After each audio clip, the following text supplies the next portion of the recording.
September 17, 1944. 3:47 a.m. The North Sea, 8 miles off the coast of occupied Netherlands. Private First Class Henrik Vandermeer crouched in the bow of a British patrol boat, watching a German E-boat drift silently through the fog. His captain had ordered complete silence, no engines, no gunfire. The enemy vessel carried 23 armed soldiers who would kill them all if they heard even a whisper. Henrik's hands trembled as he gripped something the British Navy had never used in combat, a 400-yard herring net from his father's fishing trawler. The odds were impossible. One unarmed fishing net against automatic weapons. Before we continue with Henrik's incredible story, we need your help to keep these forgotten heroes alive. If you're already hooked by what you're hearing, hit that like button right now. It tells YouTube to share this with more people who care about real history. Subscribe to this channel so you never miss another story of courage and innovation from World War II. And here's something we love. Drop a comment below and tell us where you're watching from. Your country, your city. We have viewers from Buenos Aires to Berlin, from Manila to Montreal. Are you a veteran? Did your grandfather serve? Do you have a connection to this war? We want to hear from you. Now back to the North Sea, September 1944, where Henrik Vandermeer was about to prove that sometimes the oldest tools make the most effective weapons. Henrik Vandermeer was 24 years old when the war found him. Born in the tiny fishing village of Urk, Netherlands, he had spent his entire life on the water. His hands were scarred from mending nets since he was 7.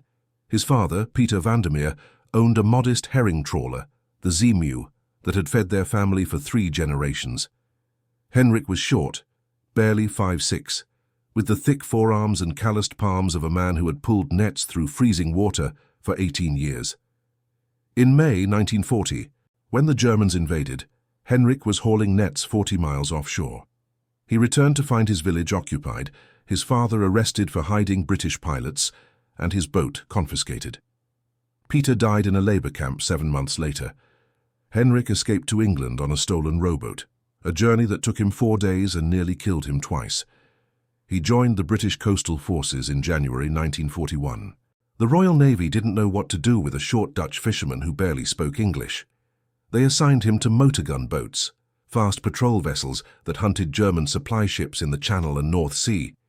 Henrik's job was simple: spot the enemy, report the position, stay out of the way when the shooting started. But by late 1943, a problem emerged that even the British Navy's best tacticians couldn't solve.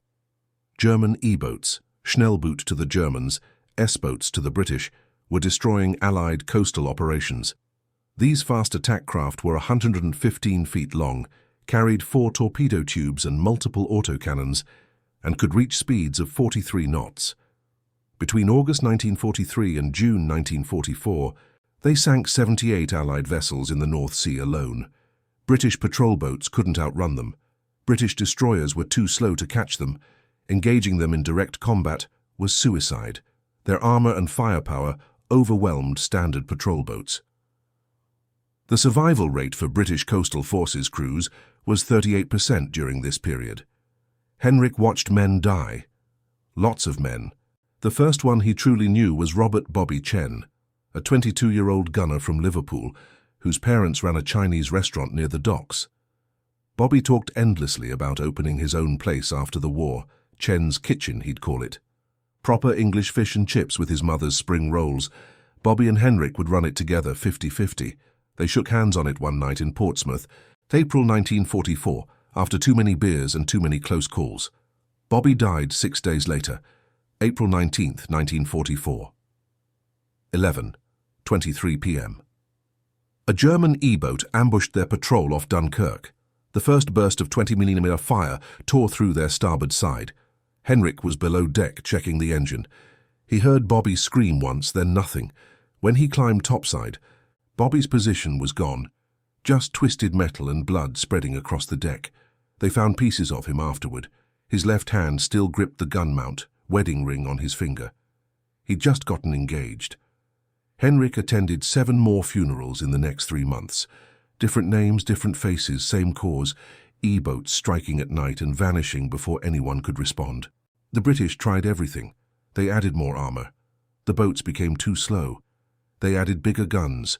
The recoil cracked the hulls. They tried coordinating attacks with multiple vessels. The E-boats simply scattered and regrouped. Admiral Coastal Forces Command issued new tactics every week: night vision equipment, radar modifications, faster engines. Nothing worked.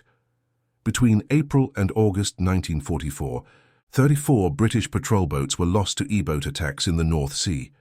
That's one boat every 3.5 days.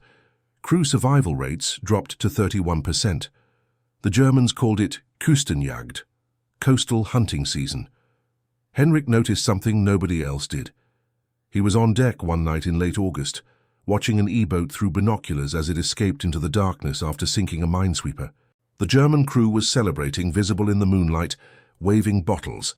They weren't worried. They weren't even particularly alert. And Henrik suddenly realized why.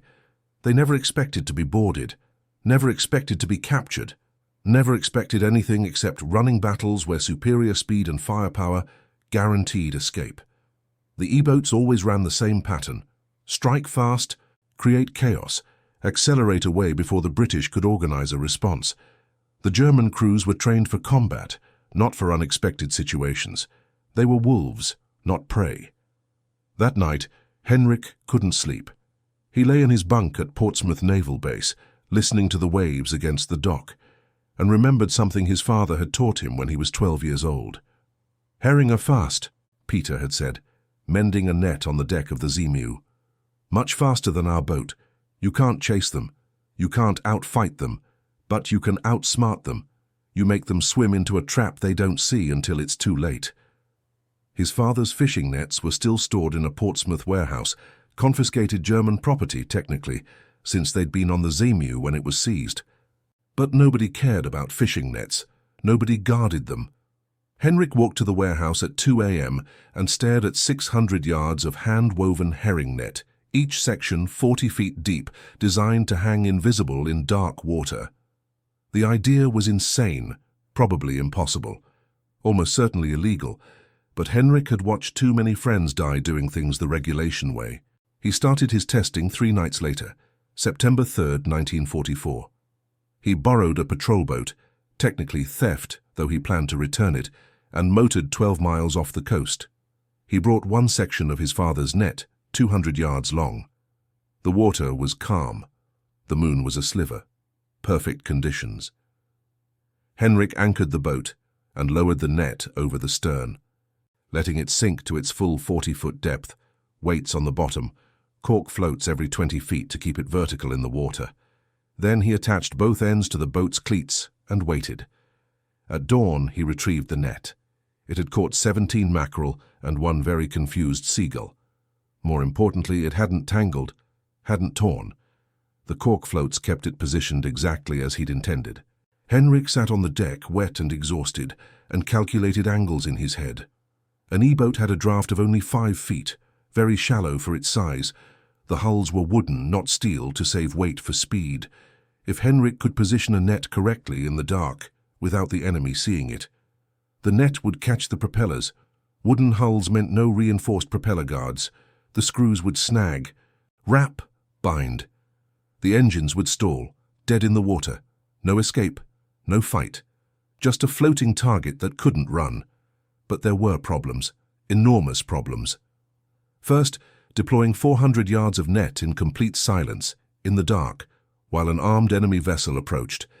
The net weighed 380 pounds when wet. It required precise positioning, or it would either sink too deep or float too high. Henrik needed at least 8 minutes of setup time, probably more, with zero room for error. Second, British patrol boats didn't have the equipment to deploy nets. No winches designed for this purpose, no mounting points. He'd have to jury-rig everything from fishing gear and hope it held under stress. Third, this violated approximately 40 different Royal Navy regulations. Modifying a military vessel without authorization, using non-military equipment in combat situations, creating an unauthorized tactical doctrine. If this failed, Henrik would face court-martial. If British sailors died because of his experiment, he'd face much worse. And fourth, he'd only get one chance. If the first attempt failed, the Germans would spread word about the net tactic. They'd modify their procedures. The element of surprise would vanish forever. Henrik spent 2 weeks preparing in secret. He worked night shifts in the boat workshop, claiming he was doing routine maintenance on his assigned patrol boat, MGC-47. He mounted 2 commercial fishing winches in the stern, hidden under canvas tarps. He bolted steel cleats every 6 feet along the gunnels. He reinforced the stern railing with welded crossbars to handle the stress of a fully deployed net. The hardest part was the retrieval mechanism. If the net snagged an E-boat, Henrik needed to be able to pull it tight quickly, cutting off any chance of escape, and then hold it under tension while his crew boarded. Standard fishing winches weren't strong enough. Military winches were too loud and would alert the enemy. He solved it with a system his father had used for deep water trawling, a double pulley arrangement with a manual crank and a ratchet lock. Slow to operate, but completely silent. The mechanical advantage let one man apply 2,000 pounds of force, more than enough to strangle a propeller. Henrik tested the system on September 12th, pulling a submerged log through the water at night. The winches groaned but held. The net deployed in 7 minutes and 40 seconds. Too slow, but workable if he had advance warning. He needed a crew but couldn't tell them the full plan. Too much risk of someone reporting him. He selected 2 men from his regular patrol, Thomas Harrow, 28, a mechanic from Manchester who could fix anything, and James O'Malley, 21, an Irish volunteer who'd grown up on fishing boats in Galway. Both men had lost friends to E-boats. Both men were willing to bend rules. "We're going to try something new," Henrik told them on the night of September 16th. "Something not in the manual. If it works, we'll be heroes. If it fails, we'll be court-martialed. You can walk away now. No questions." Neither man moved. "All right," Henrik said, "get the boat ready. We leave at midnight." The North Sea at night is a different world. The darkness is absolute. No city lights, no moon, just water and sky merging into black. The cold seeps through every layer of clothing. The waves are never calm, even on good nights, and the constant motion makes everything difficult. Walking, working, thinking. MGC-47 motored north at 00:17 hours on September 17th, running dark with engines throttled to minimum noise. Henrik stood at the helm, watching the radar screen for enemy contacts. British intelligence reported increased E-boat activity in grid sector Charlie 7, approximately 8 miles off Texel Island. German supply convoys used this route to reach occupied Dutch ports. At 0302 hours, the radar showed a contact, single vessel, moving southwest at 18 knots, too fast for a cargo ship, too small for a destroyer. Henrik felt his pulse quicken. "E-boat," he whispered. "Range 4 miles and closing." Thomas and James moved immediately, pulling the canvas off the stern equipment. Henrik cut the engines. MGC-47 drifted to a stop, rocking gently in the swell. The radar contact continued southwest, apparently unaware of them. "Net ready," Thomas whispered. Henrik checked his watch. 0319 hours. The E-boat would pass within 600 yards of their position in approximately 12 minutes, based on current heading and speed. Perfect range. But they needed to deploy the net across the German vessel's projected path without being seen or heard. "Start deployment," Henrik said, quiet as possible. Thomas and James lifted the first section of net over the stern. It hit the water with a soft splash, cork floats bobbing on the surface. They let out line slowly, feeding the net off the deck in coils, letting the weights pull it down into position. Henrik watched the radar screen, tracking the E-boat's approach. 700 yards, 650 yards. The net deployment was taking too long. They'd only deployed 180 yards. They needed 400 yards to create an effective barrier. Henrik grabbed a section of net and joined Thomas and James at the stern, all 3 men working frantically but silently, muscles burning. At 0326 hours, with the E-boat at 500 yards, they finished deployment. The full 400-yard net hung in the water, perpendicular to the German vessel's path, cork floats every 20 feet marking its position in the darkness. Henrik attached the bitter ends to the reinforced cleats and checked the ratchet locks on the winches. Everything held. "Get the weapons ready," Henrik whispered, "but do not fire unless I give the order." James and Thomas picked up their rifles. Henrik lifted his binoculars. At 0329 hours, the E-boat entered visual range, a dark silhouette against darker water, bow wave white in the starlight. Henrik could see figures on deck, at least 15 men, maybe more. The vessel was S-71, according to the hull number visible through his binoculars. A well-known boat. It had sunk 4 British vessels in the past month. The E-boat continued on course, engines rumbling, completely unaware of the net hanging invisible in its path. Henrik watched the distance close. 300 yards, 250 yards, 200 yards. His hands gripped the binoculars so hard his knuckles turned white. The E-boat's bow touched the net at exactly 0331 hours. For 3 seconds nothing happened. The cork floats dipped slightly as the boat pushed against them. The net stretched. Then, with a series of sharp cracking sounds that echoed across the water, the propellers snagged. Henrik heard shouting in German. The E-boat's engines roared as the helmsman tried to power through. The net pulled taut, yanking MGC-47 forward so hard that Henrik nearly fell. Water sprayed from the netline as it cut through the surface. The cleats groaned under the strain. "Lock the winches," Henrik shouted. Thomas threw the ratchet locks. The winches seized, holding the net in place. The E-boat's engines screamed, propellers wrapped in 400 yards of herring net, unable to move forward or backward. The German vessel began to list as the net pulled it sideways. On S-71's deck, chaos erupted.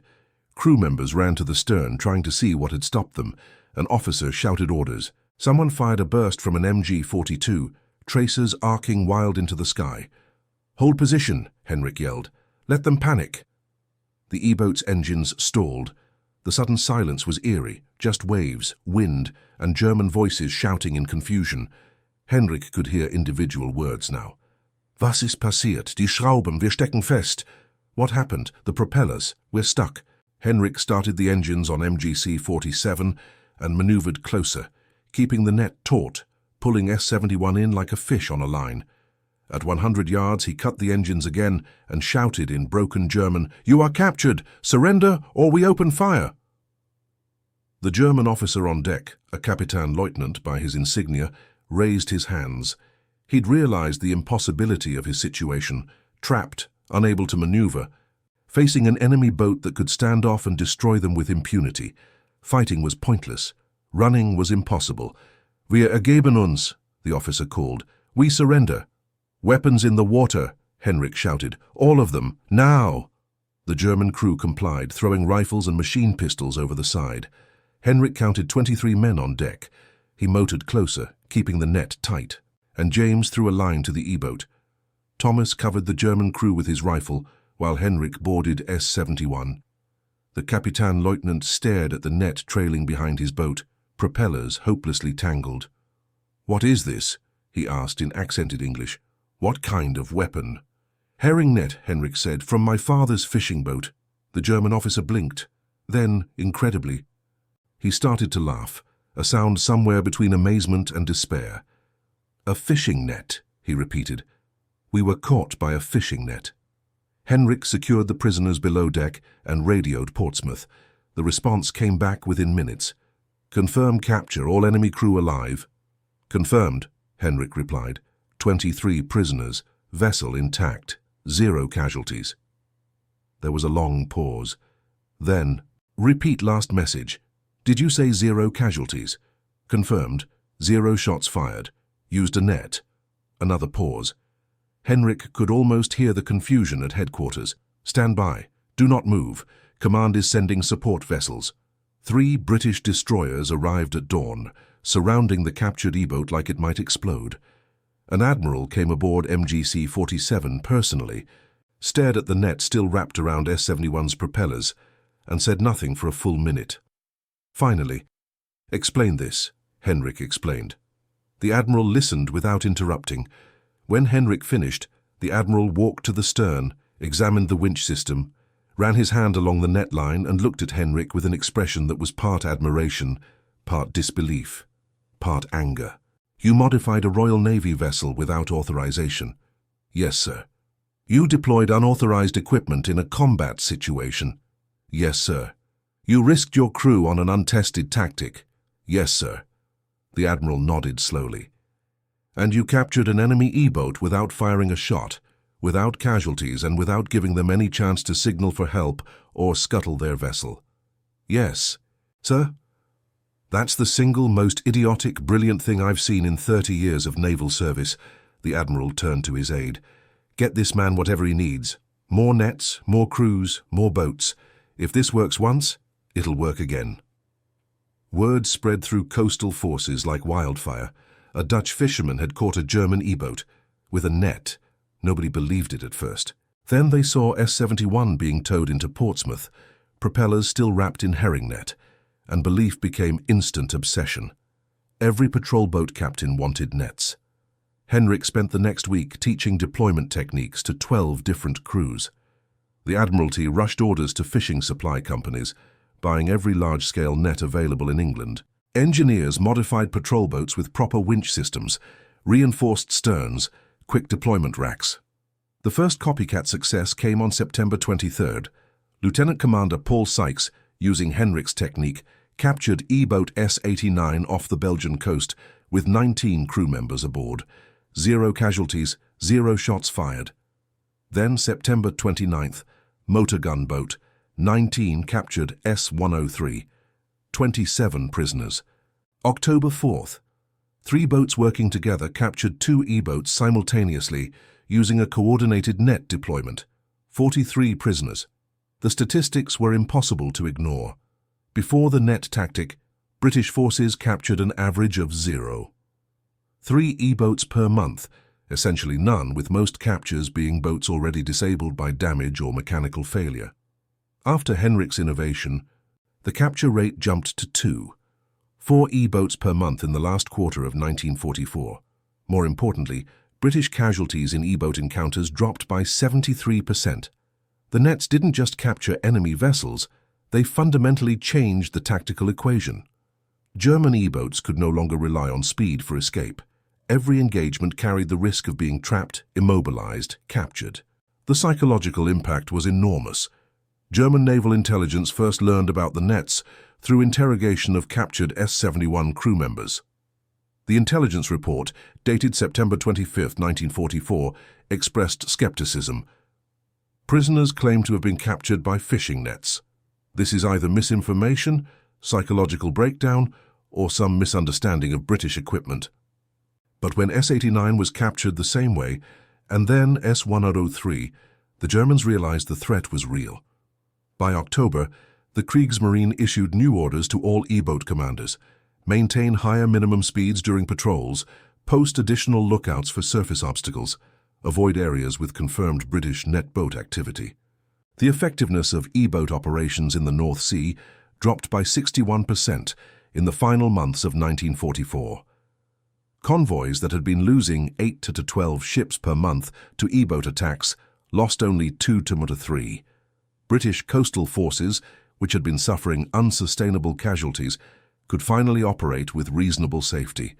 Captain Ernst Bender, commander of the 4th E-boat flotilla, wrote in his diary on November 3, 1944, "We are no longer hunters, we are being hunted. The British have turned our greatest advantage, speed, into a liability. Every night, patrol feels like swimming in water we know contains sharks." By December 1944, 19 E-boats had been captured using net tactics. Combined prisoner total, 387 German sailors. British casualties in those 19 engagements, 0. Henrik Vandermeer received no medal, no promotion, no official recognition whatsoever. The Admiralty classified his innovation as confidential tactical development and buried his name in classified reports. The official credit went to the Admiralty Research Division for developing advanced capture techniques. Henrik's role was reduced to field testing assistance. On January 12, 1945, an admiral gave him a handshake and a letter stating that his contributions to coastal defense operations were noted and appreciated. That was it. The letter didn't specify what he'd done.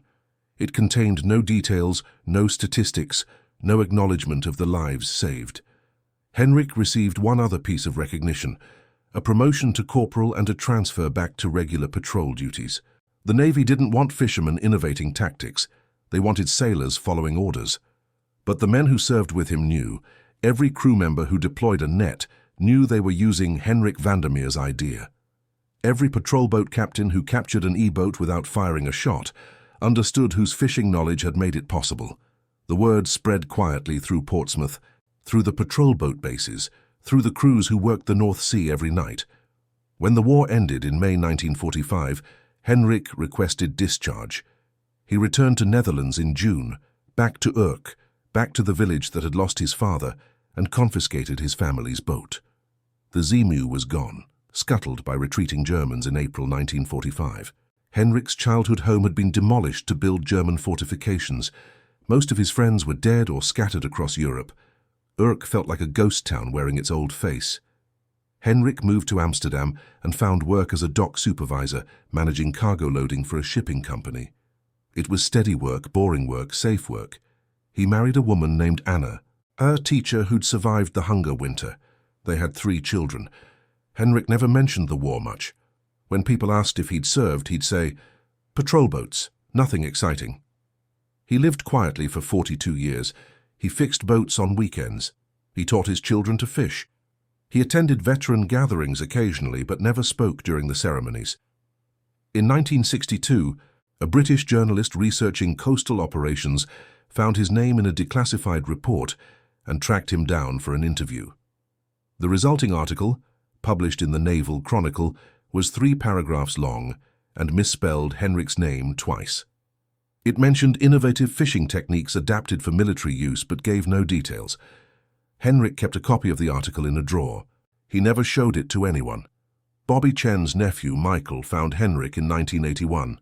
Michael had been researching his uncle's death and discovered that Henrik had served on the same boat. They met in a cafe in Amsterdam. Michael brought a photo of Bobby.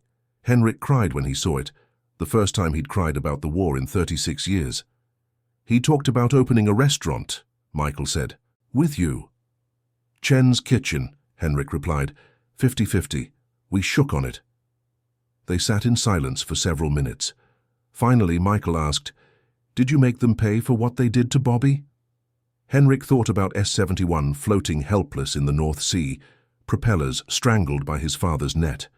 About 156 German sailors captured in the months after his first success, 156 men who went home to their families instead of dying in burning boats. About British crews who survived because they'd learned to fight smarter instead of harder. "Yes," Henrik said, "in my own way." Henrik Vandermeer died on March 8, 1987, at age 67 from heart failure. His obituary in the Amsterdam Times mentioned his work as a dock supervisor and his 3 children. It noted that he'd served in the Royal Navy during World War II. It did not mention nets or E-boats, or the 387 German sailors captured without bloodshed, or the hundreds of British sailors who came home because of a Dutch fisherman's crazy idea. There is no memorial to Henrik Vandermeer in Portsmouth, no plaque in Amsterdam, no statue in Urk. But in 1994, a British naval historian named Catherine Wells published a comprehensive study of coastal forces operations during World War II. Chapter 7, titled Unconventional Capture Techniques, devoted 18 pages to the net tactic and credited Henrik Vandermeer by name as its inventor. She interviewed 12 veterans who'd served with him and documented the full statistics. 19 E-boats captured, 387 prisoners taken, 0 casualties in net-based engagements. The book was not a bestseller. It sold about 400 copies, mostly to military historians and naval enthusiasts. But in the acknowledgements, Wells wrote, "This work is dedicated to the innovators, the men and women who refuse to accept that 'we've always done it this way' was a sufficient answer to the question, how do we save lives?" Henrik's daughter, Marie, received a copy in the mail with a note. "Your father changed naval warfare with fishing equipment and humility. The world should remember him. I hope this helps." Marie Vandermeer donated the book to the Dutch Resistance Museum in Amsterdam. It's on display in a small exhibition about unconventional warfare. Next to it is a photo of Henrik from 1944, standing on the deck of MGC-47, holding a section of net, looking uncomfortable with the camera. And beneath the photo a small placard. PFC Henrik Vandermeer, Urk, Netherlands. Captured 156 enemy sailors without firing a shot. Tools used: courage, knowledge, herring nets. If this story moved you, hit that like button. These forgotten heroes deserve to be remembered. Subscribe so you never miss another story of innovation and courage from history's shadows. And tell us in the comments, where are you watching from? Do you have a family member who served? Do you know other stories of unconventional thinking that saved lives? We want to hear from you. The real innovators of war aren't always the ones with the biggest weapons or the loudest voices. Sometimes they're fishermen with nets and the courage to try something nobody else thought possible. Thank you for keeping Henrik Vandermeer's memory alive.